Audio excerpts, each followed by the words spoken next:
The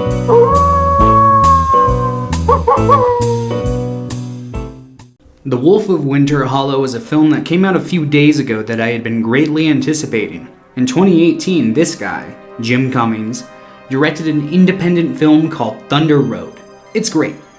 I think it masters blending together drama and comedy. Please, check it out. Just the trailer itself is a piece of art. Mwah! I love it. So as you can tell, I wanted to see the follow-up to his debut film. And here it is. We follow John, the deputy of a small mountain town played by Jim Cummings. I'm just gonna get this out of the way right now. If I had one major critique of this movie, it's that this character is almost an exact copy of the character from his first movie. I'm sure this is a common complaint, but it's an understandable one. A lot of people were hoping to see something new. I'm not furious about this, but I definitely sit somewhere in the middle. It's not bad by any means. I feel like he explores this character in ways he didn't in Thunder Road, putting him into a much darker scenario with stakes that affect not just him and his family, but the whole town, and ultimately focusing a lot more on his career, which was virtually non-existent in Thunder Road, where he was also a cop. But it still winds up feeling like a lot of the same sometimes. This movie could have been a lot more interesting if he had changed up at least some of the defining traits of the character.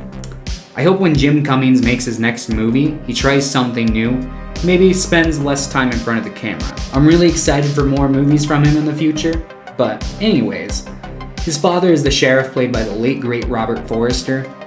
Sadly, this is a posthumous release. The film is released almost an exact year after his death.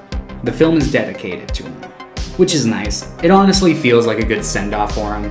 His character's not super involved in the movie, but his presence is felt throughout. The sheriff is experiencing heart problems throughout the movie and keeping it a secret from everyone but his son. So he's slowly dying throughout the movie, and John is trying to shoulder the weight of the entire police department. So the major case they're dealing with is either a man or a wolf or a werewolf? They aren't exactly sure, but regardless, something is going around and mutilating women around the town. The locals are impatient and want justice, but the cops are unable to find a lead, which leads to their public image going down the shitter. A lot of the cops in this movie are incompetent. They're being led by John most of the movie, and he's a terrible leader. He's got anger issues, can't handle criticism, and will push the blame for his own mistakes onto others. There's also one guy who buys into a lot of conspiracy theories. The only sensible cop is Julia, who's played by Ricky Lindholm. I love Garfunkel and Oates, so it's always nice to see her in movies. I'm glad this movie doesn't glorify police, given how sensitive that topic is in our current times.